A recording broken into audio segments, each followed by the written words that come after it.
की घोषणा करने वाले थे।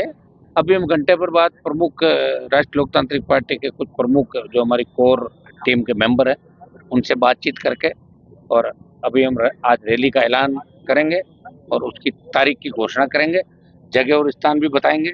और कल से ये धरना धरना भी अनिश्चितकालीन जारी रहेगा।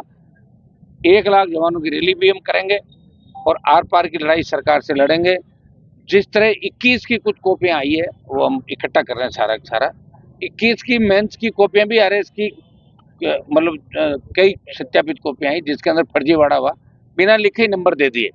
तो 18 आ रहे, 21 आ रहे, एसआई पीटीआई सारा ही जो गंदगी फैल रही है आरपीएससी और दूसरे विभागों की रीट लेवल पर। तो अब आर पार की लड़ाई होगी राजस्थान के अंदर। राजस्थान में दोबारा कोई पेपर लीक नहीं हो, भर्तियों भर्तियां रद्द करने की नौबत नहीं आए। बच्चे परेशान हैं, गर्मी के अंदर सड़क पे बैठे हैं।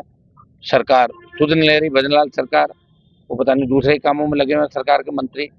तो मेरी भजनलाल जी से मांग है कि आप समय रहते इस भर्ती को रद्द करो, नहीं तो कहीं ये भर्ती रद्द होने के साथ साथ आपका भी कार्यकाल रद्द नहीं हो जाए, ऐसा मुझे अंदेशा नजर आ रहा है।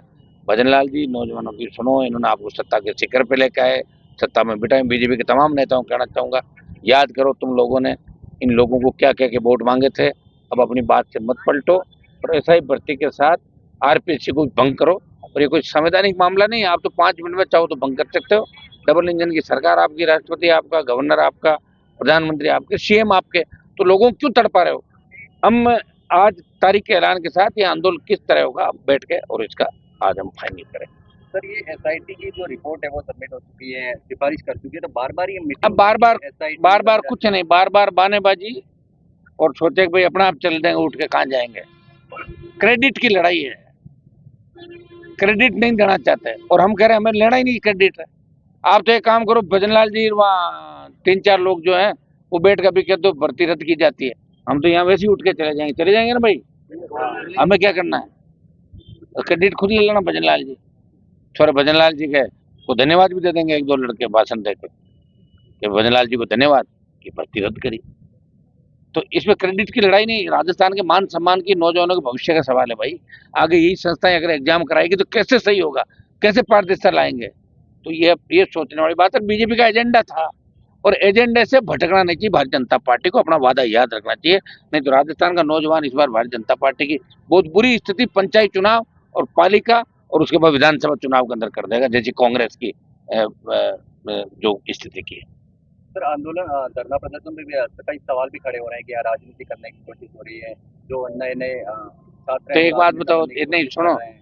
तो राजनीति मैं पार्टी बना के एमपी हूँ, तो राजनीति हर टाइम ही करते हैं हम लोग। तो यहाँ वोट थोड़ी मांग रहे हैं, अभी एक है चुनाव, चुनाव तो 4 साल बाद है। यहाँ लोग 9 दिन बाद तो भूल जाते हैं शाम को क्या खाया और सुबह याद तो नहीं रहता लोगों को। ये हम इस परिस्थिति में आंदोलन कर रहे हैं जब सब लोग सो गए एयर कंडीशन कमरों के अंदर। राजस्थान के अंदर ये है कि कौन बचाएगा राजस्थान को, इसलिए हम ही सुनेंगे नहीं, इसलिए सड़क पे बैठे हैं कि हम मरे नहीं, जिंदा है। आरएलपी जिंदा राजस्थान के अंदर, कोई एक भी नहीं आएगा तो भी आरएलपी आंदोलन करेगी, चाहे कांग्रेस बीजेपी गोद में बैठ जाए, चाहे बीजेपी दूसरे गोद में बैठ जाए। राष्ट्रीय लोकतांत्रिक पार्टी राजस्थान के जवान किसान के लिए, जिनके हक और अधिकार के लिए पार्टी का गठन हुआ, उनकी बात हमेशा सुनेंगे। इस आंदोलन में जीत के बाद अग्निवीर के खिलाफ बड़ा आंदोलन देश भर में छेड़ेंगे और बड़ी रैली दिल्ली के अंदर करेंगे और हाईवे जाम करेंगे आवश्यकता पड़ी तो, और ट्रैक पे भी जाएंगे। कांग्रेस और दूसरा विपक्ष साथ में कांग्रेस तो है ही नहीं ना, खत्म होगी ना कांग्रेस। महेश जोशी जैसे पकड़ा गया, 15 जन तो पकड़ने की लाइन में, वो तो रोज दिन रात कैसे निकल रहा है, उनका जी जानता है कि पता नहीं कब आ जाए, कब मुझे गिरफ्तार करके ले जाए। वो तो उस मामले में लगे हुए हैं, जो भी बोलता है उसको धमका देते हैं, भाई दोबारा मत बोलना, 1 महीने नजर नहीं आएगा आपको। कांग्रेस राजस्थान में हाशिए पे चली जाएगी। कांग्रेस की राजस्थान में वो स्थिति हो जाएगी जो बिहार और उत्तर प्रदेश में कांग्रेस चौथे नंबर पे, 5वें नंबर पे चली गई, वही राजस्थान के अंदर स्थिति कांग्रेस पार्टी की होने वाली है। कांग्रेस आरएलपी को और क्षेत्रीय पार्टियों को खतरा मानती है अपने लिए। बीजेपी कांग्रेस तो एक है दोनों, एक बार आप और एक बार मैं, राज करते रहो, लूट खसोट करते रहो और एक दूसरे भ्रष्टाचार पे पर्दा डालते रहो। ये तो काम किया दोनों पार्टियों ने राजस्थान के अंदर मिलकर, और इसी का पर्दाफाश हम लोग करेंगे। सर, एक एक सवाल है। के बिश्नोई हाल ही के दिनों में जालोर सांसद के दौरे पर थे।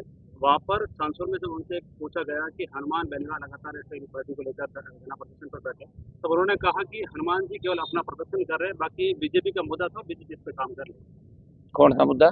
ये एसआई भर्ती का मुद्दा, वो इस पे बोले बीजेपी का मुद्दा था, बीजेपी इस पे काम कर रही बीजेपी मुद्दा का नाम मेरा भी था, मुद्दा तो मेरा भी था, मैं भी सड़कों में लड़ रहा था।